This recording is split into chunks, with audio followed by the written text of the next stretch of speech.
क्षेत्र मानलेला कपिला षष्ठीच्या मुहूर्तावर समर्थ आले. त्या विप्रांनी संकल्प सांगितला. ज्यांच्या मनात संकल्प आणि विकल्प काहीच नाही, संकल्प विकल्पाच्या अतीत वृत्ती गेली, पण विप्रांचा मान राखायचा.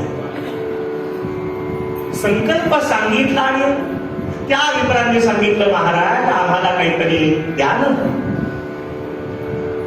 हात पुढे केल्यानंतर समर्थांनी विचार केला, हे भूलोकीचे देव आहेत, यांना द्यावं, पण थोडीशी परीक्षा. कामधेनू उभी असताना नुसतं ताक मागायचं नाही, कल्पतरूच्या तळी बसून क्षुल्लक साधे विषय मागायचे नाहीत. कल्याण उद्धवाला सांगितलं, या रे त्या कृष्णेच्या पात्रातले जे गुळगुळीत गोटेत ना दगड गोटे ते द्या. आणि प्रत्येकाला समर्थ द्यायला लागले. काय आता याचं काय करायचं? त्यागी यलानी अभिषेक आलो, मी गोप्रदानात्यजुनी खालो. काय सांगावं? तुम्ही सांगितलं राजाचे गुरु आले, समर्थ आले, म्हणून मी तो एक यजमान त्याचं काम सोडून इकडे आलो. तेही गेलं, हे तर काय मिळालं? तेल गेलं, तूप गेलं, हाती धपाटणार. नाकारिले श्राद्धीय दक्षिणेला, पण कोणी म्हणे तुरुजीना हा उदेला. नमः पार्वती मध्ये असली दक्षिणा, वाटलं काहीतरी सोनं नाणं मिळेल, चांगला एखाद्या जमिनीचा सातबारा मिळेल, काहीतरी चांगलं मिळेल. पण हे सगळ्यांनी ते दगड गोटे घेतले. विचार केला, काय करावं काय करावं. आशा फार वाईट असते हो. नेमकं भरोशाच्या गोष्टीला टोंडा द्यावा, कसा हवा हवं, काय म्हणावं. तुम्ही सांगितलं म्हणून मी इकडे आलो संकल्प सांगायला. समर्थांनी परीक्षा घेतली होती. दगड एक दक्षिणार्थ प्रत्येकासा निवेद, दगड एक दक्षिणार्थ प्रत्येकासा निवेद, दगड एक दक्षिणार्थ प्रत्येकासा निवेद. भाग्यवान विद्रता सुवर्ण साबळे, भाग्यवान विद्रता सुवर्ण साबळे, दगड एक दक्षिणार्थ प्रत्येकासा निवेद. दगड एक दक्षिणार्थ, दगड एक दक्षिणार्थ, दगड एक दक्षिणार्थ प्रत्येकासा निवेद. प्रत्येकाला असा दगड होता, पण त्याच्यात एक भाविक होता. त्याचा विचार केला, सत्पुरुषांनी दिलेला प्रसाद आहे. त्या देवाऱ्या देवघरात अनेक देव टाक आहेत, अनेक काही मूर्ती आहेत, आणि पहा संतांनी दिलेला तो प्रसाद, त्याची काय किंमत करावी. सद्गुरु गजानन महाराजांनी लोकमान्यांना शिडी भाकरी पाठवली होती. रात नसताना पाण्यात पुष्करून खाल्ली ती संतांचा प्रसाद आहे. त्या भाकरीच्या प्रसादाच्या बळावरती गीता रहस्य ग्रंथ लिहिला गेला.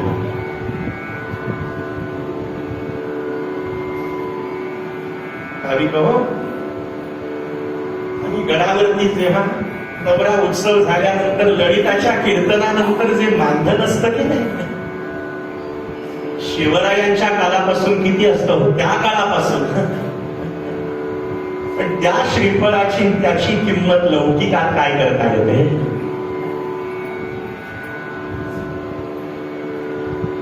या कपनीची किंमत काय करावी लौकिकात.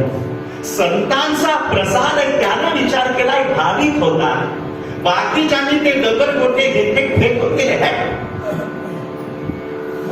अगदी साधा होळा म्हणून गोंदवलेकर महाराज म्हणाले, मला साधी होळी माणसं आवडतात. फार चिकित्सक लोकांना परमार्थ नाहीये हो. रामकृष्ण हरी म्हणा म्हटलं की म्हणतात, श्रीराम जय राम म्हणा म्हटलं की म्हणतात. फार तर्क नाही. यानं तो गोटा आपल्या उपरण्याला असा गाठ मारून ठेवला.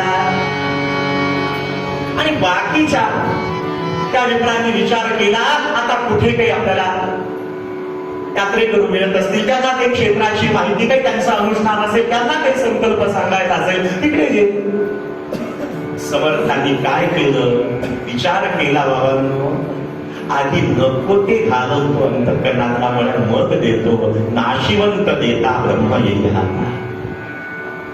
संतांकडे काय नाही हो, काय नाहीये. जयाचे द्वारी सोन्याचा पिंपळ अंगी ऐसे बळ रेडा बोले माऊलीचं वर्णन अधिकार आहे.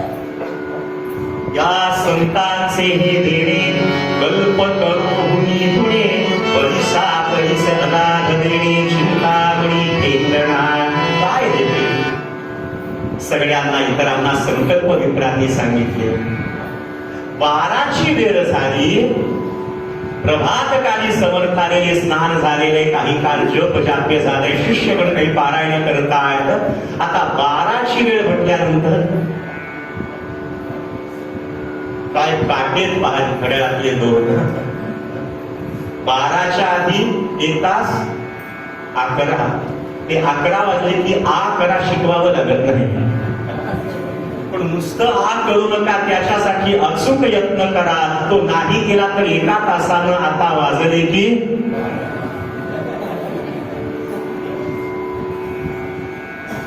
ज्यानं तो गोटा दगड गोटा प्रसाद म्हणून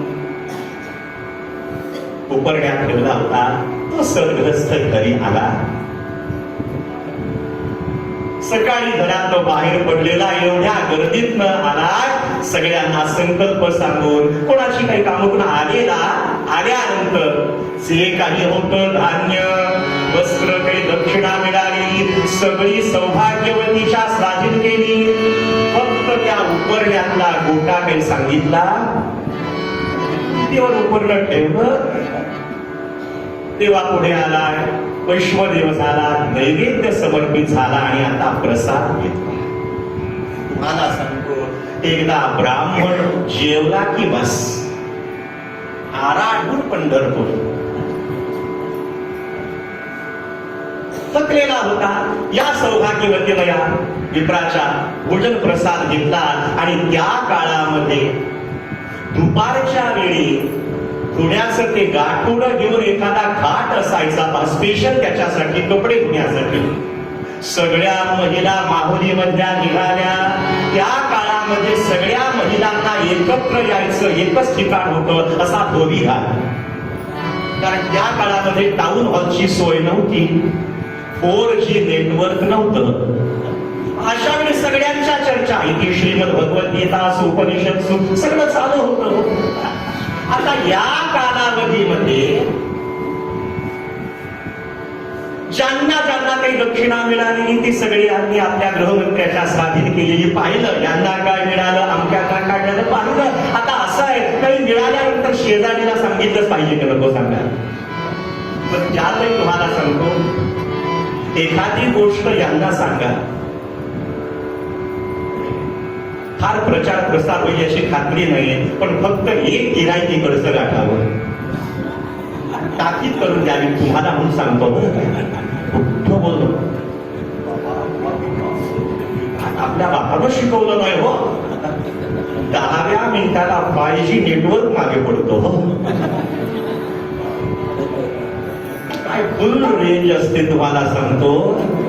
सगळ्या ते धुण्याचं गाठोडं घेऊन आल्या. त्या कृष्णेच्या काठावर धुणं धुताना नेमकं काय झालं, ज्यानं तो दगड गोटा उपरण्यात बांधून ठेवलेला होता, उपरण्यात ते खुंटीला, त्या माऊलीनं विचार केला, हळदी कुंकवाचे डाग पडलेले ते झालेले, आता हेही उपरणं घेऊन धुवावं. तिनं त्या गाठोड्यात कचून बांधून आणलेलं एक एक वस्त्र धुवायला लागली. आणि मंडळी ते उपरणं काढताना टन म्हणून आवाज आला. काय असेल काय असेल काय असेल, ती ब्रह्मगाठ तिनं काढल्यावर काय सांगावं, चम चम चम चम चम चम चमकायला लागला. तिनं बघितलं, बाई बाई बाई बाई बाई बाई काय म्हणावं.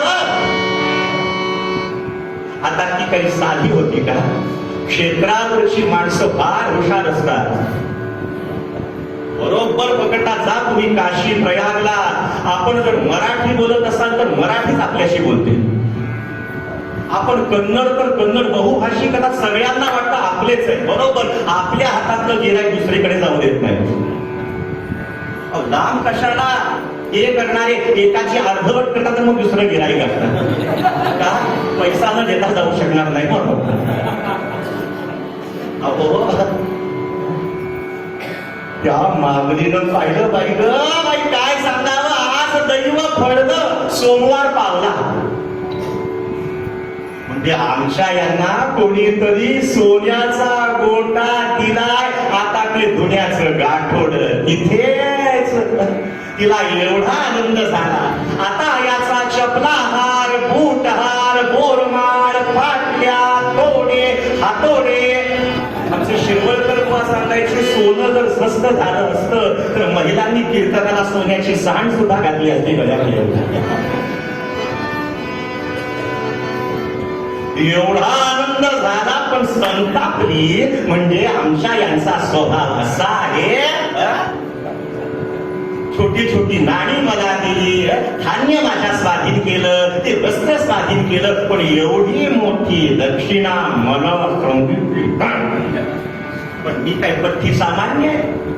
एक अशी हुशार होती ती त्याची बायको, तिचं माहेरचं आडनाव सहस्त्रबुद्धे होतं. जय जय. काय विचारता शताब्दी एक्सप्रेस निघाली ताण ताण कर. आता त्यांना बघते म्हणजे मी पठ्ठी काय सामान्य.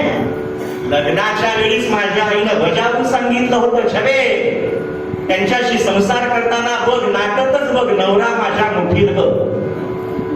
पहा कष्ट शोधून काढलं. आता यांना बोलते, ही जी आधी हा बिचारा झोपलेला, तिला उठला, एवढी मोठी दक्षिणा तुम्ही मला का सांगितली ना. हा म्हणाला, काय म्हणतेस? अहो या उपरण्यात काय होतं, झोपेत उठलेला हा म्हणाला, अगं सज्जनगडाहून स्वामी आलेले, त्यांचे शिष्य आलेले होते, आम्ही सगळ्यांनी संकल्प सांगितला आणि त्यांनी सगळ्यांना कृष्णेच्या पात्रातला एक कुळगुळी झालेला दगड गोटा दिलेला. तिनं सांगितलं, असा गोटा का, याचा विश्वास बसेना. चम चम चम चम चम चम चमकायला लागलेला. भाविक हो, गोटा सोन्याचा झाला होता. चमत्कार वाटू नये, स्त्री राज्यातून जेव्हा नाथ निघालेली आहे, पहा त्या झोळीमध्ये सोन्याची वीट होती. काय रे याच्यामध्ये काय आहे, लक्षात आलं. शिष्यानं ती वीट सोन्याची फेकून दिलेली, पण अधिकार मागे वळून पाहिलं, पर्वत सोन्याचा झालेला. सिद्धी ज्या असतात ना, आपल्या सांसारिक लोकांनी संतांचा अधिकार मोजू नये, बुद्धीच्या मोजपट्टीने परमार्थ मोजू नका. गोडबोले शास्त्रींनी सांगितलं होतं, कावळ्यानं गरुडाची उंची मोजायची नसते, कावळ्याने फक्त कावकाव करायचं असतं 7.5 ते 8.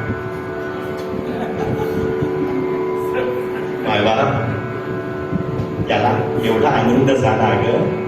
मी भाविकतेनं त्या समर्थांचा प्रसाद म्हणून तो गोटा देवाऱ्यात पुजण्यासाठी आणलेला, असं सोनं झालं.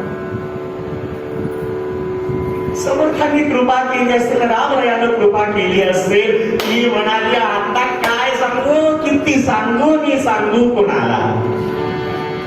तिनं गप्प बसावं ना, पण गप्प बसतील तर पुंडलिक वरदा लक्षात घ्या. तुम्ही का हसलात एवढा, आता बोलायला हरकत नाही, 4च दिवस राहायचंय मला.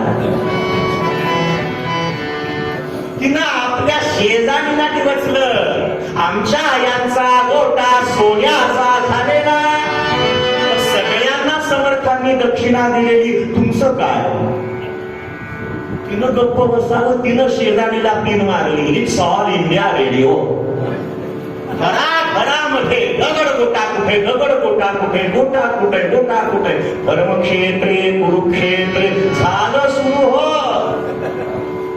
त्यांचा सोन्याचा लक्षात घ्या. मला काही मिळालं नाही तर मला दुःख होत नाहीये, पण शेजारच्या घरी आलं की माझं पोट दुखल्याशिवाय राहत नाही. दुसऱ्याच्या घरात कलर टीव्ही आला की माझा चष्मा बदलावा लागतो. कुंडले कलरला अशी स्थिती वत्सल. खरा खरा तो दगड गोटा ना कुठे, तरी मी म्हणून तुमच्याशी संसार केला. आमचे बुवा म्हणाले 3 विशेषण असतात, बोलूच शकत नाही तो, गप्प बसून घेतात. मी आहे म्हणून तुमचा संसार आहे. बिचारे शांत बसतात. फार बोलायचा प्रयत्न केला तर दुसरी करून बघा. काय मराठी चित्रपट होता, पहिली शेर, दुसरी आणि नवरा पावशेर. भाविक हो, सगळ्यांना अर्थच हवाय, परम अर्थ कोणाला नकोय. काय करावं काय करावं सगळ्या म्हणायला लागल्या. त्यांना एवढी सद्बुद्धी सुचली, दैव देतन कर्म नेतं तुमचं केलं लक्षण असं. अहो, स्वामींचा हात ज्या दगडगोट्याला लागतो तो सोन्याचा होतो. शिकल्या होत्या माहित नाही आणि ठरवलं सगळ्यांनी महिलांनी, आता उद्या सकाळी आपल्या यजमानांना स्नान संध्या वगैरे आवरलं की सगळ्यांना सांगायचं, दगड गोटे घेऊन इथून गडावरती जा.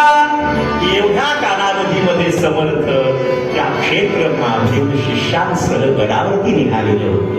रात्री गडावर येऊन पोहोचलेलं माहित नसेल का, संत जे देतात त्याची जाहिरात करत नाही.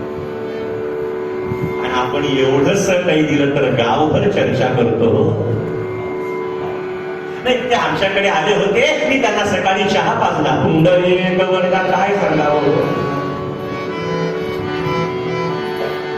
सगळ्या महिलांनी सांगितलं, अहो संसारात आपल्याला द्रव्य लागतं, एवढं त्यांनी दिलेलं, पण तुम्ही ते कुठे फेकून दिले. एक काम करा ना, त्यांचा हात ज्या गोट्याला लागतो दगडाला तो सोन्याचा. मग एक काम करा, उद्या सकाळी लवकरात लवकर जा, पहा स्वामींना क्षमा मागा. त्यांचा स्पर्श झाला की गोटे सोन्याचे करून 10 मिनिटाच्या आत इथं या. आज सगळ्यांना सोनं मिळालं पाहिजे. मग कसं चालेल हो. सगळ्यांनी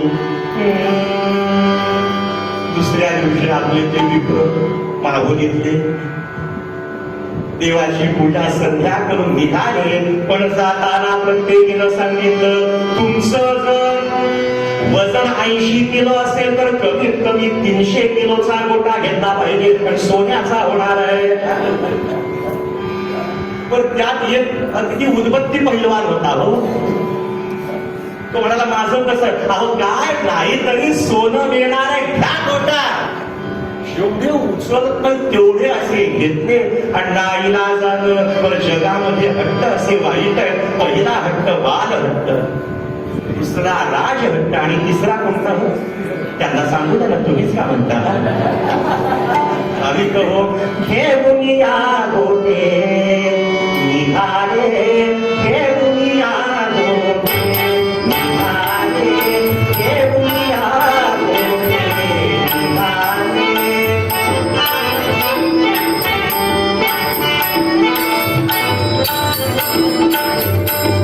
गोटे घेऊन या गोटे, गोटे घेऊन या गोटे.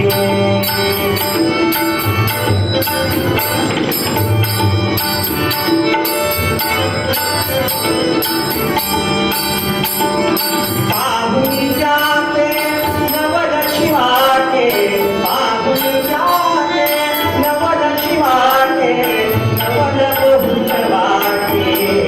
गोटे घेऊन या गोटे निघाले, घेऊन या गोटे विठ्ठला उभेला.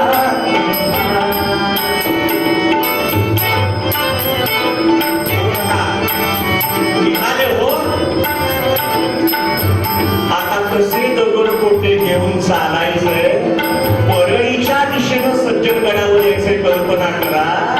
आमच्यासारख्या तरुण तुर्काला आज गड चढायचा म्हटलं की 4 ठिकाणी थांबावं लागतं. मसाला ताक, लिंबू सरबत पिऊन 250 पायऱ्या चढायच्या म्हटलं की असं होतं हो.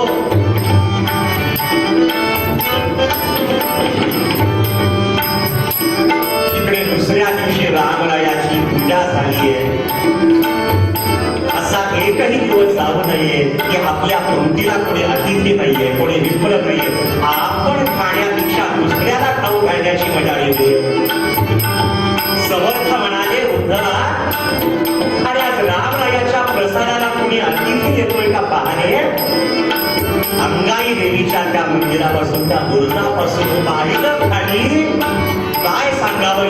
मागोमागे एका मागोमागे एका मागोमागे ती स्वयंरोजगार केंद्राची फौज यायला लागली हो. आल्याबरोबर गडावरती काय सांगावं तुम्हाला, किती फजिती झाली. मार्गात एका मित्राला तहान लागली, पण पाणी प्यायचं कसं, दगड पोटात. माथा प्रपंचाचे ओझे घेऊन म्हणे माझे माझे चालू लागल्या.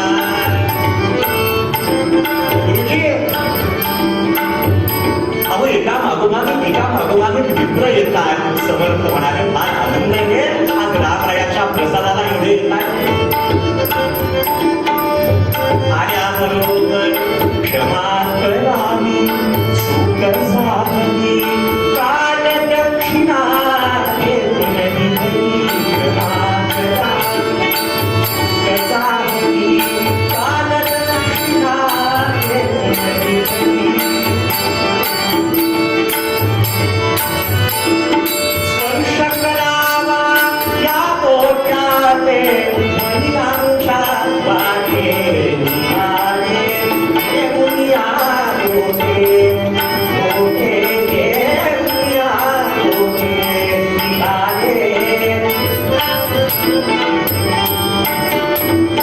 समर्थ वदती या वित्रासे निघातले संकटी.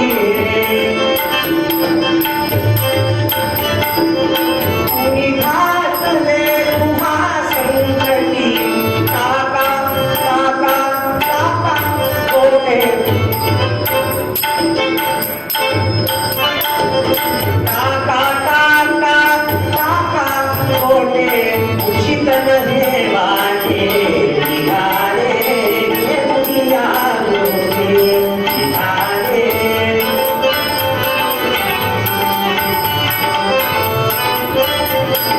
चालू राहूया. समर्थांकडे आले हो.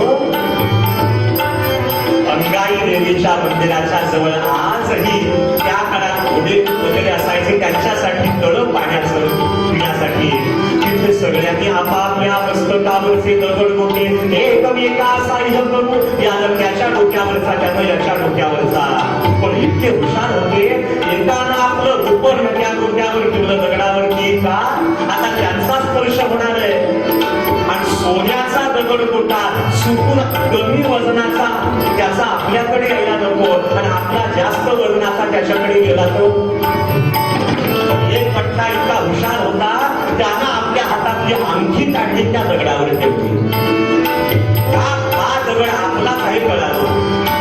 आता तुम्हाला प्रश्न पडेल अंगठी कशी ठेवावी का. अहो हरकत काय, त्याला ती दिवाळ सणातला सासूरवाडीकडनं मिळालेली होती.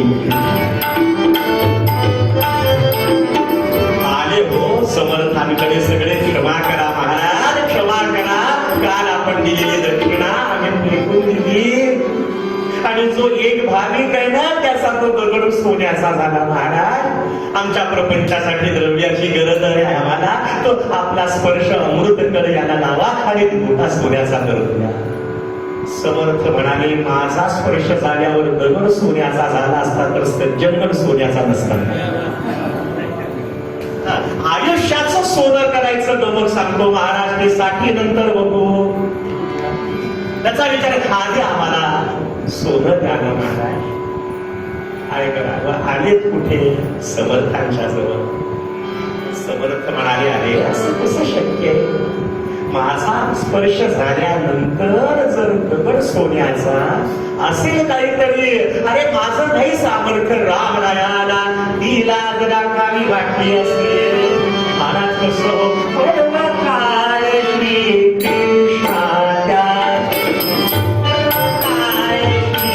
कृष्णाच्या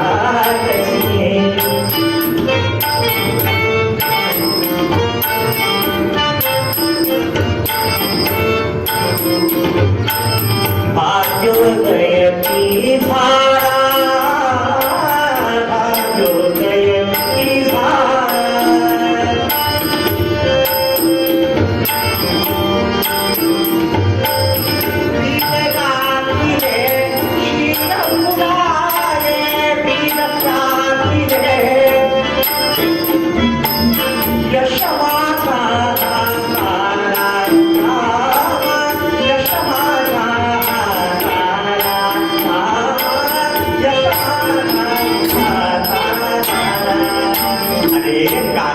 कपिला षष्टीची पर्वणी तिचं काही भाग्य असेल. आता जर दगडगोटा सोन्याचा पाहिजे असेल तर 60 वर्षे थांबावं लागेल. म्हणजे आता 70 वर्षाचं वय, 60 म्हणजे पुन्हा 130 पर्यंत पाहतो कोण. आपली षष्ठी व्हायची वेळ 60 वर्षानंतर मुहूर्त येणारा. राम दयाला माझी लाज राखावी असं वाटलं असेल. माझं नाही बाबा, माझं नाही सामर्थ्य. आता तसं जर असेल तर 60 वर्षे थांबा. कपिला षष्ठीचा मुहूर्त भाद्रपद मासाला आहे. वद्य पक्ष, षष्ठी मंगळवार. भाविक हो, रोहिणी नक्षत्र आणि दिवसा व्यतिपाते 6 आलं तर. ते म्हणायला लागले महाराज आम्हाला 12 तारखेपर्यंत थांबायला वेळ नाही. तुम्ही 60 वर्षाचं सांगता. पण समर्थांनी लीला केली. आलायत ना रामरायाकडे जा, दर्शन घ्या. पाहून काय करायचं, ते भुकेलेले होते. समर्थांनी सगळ्यांना जेवलं. संतांच्या घरचं अन्न खायला मिळालं म्हणणार.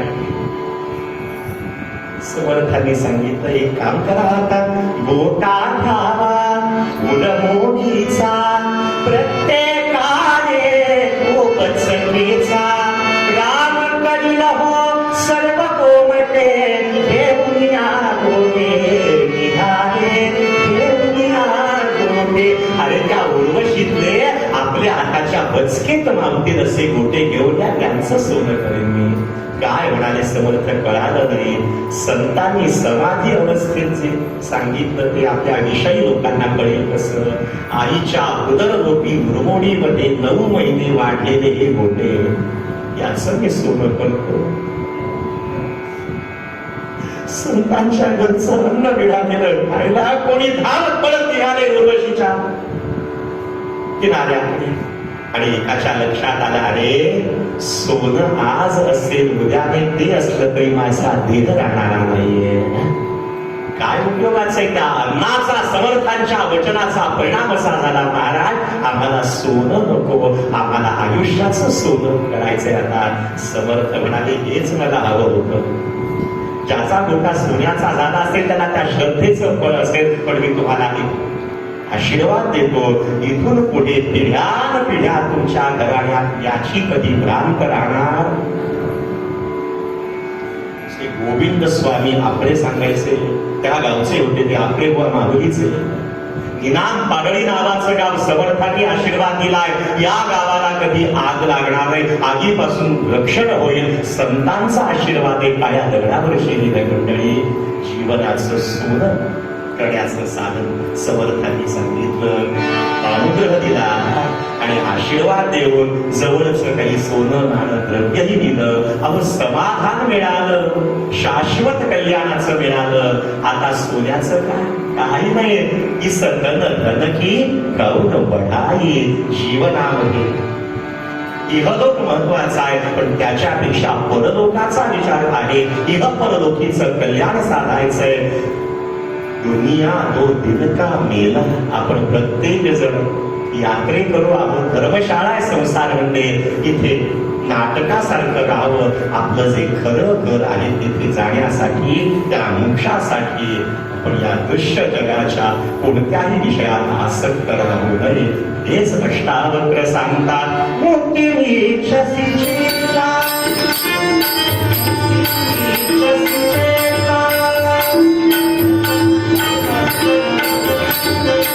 कीर्तन 6:30 वाजता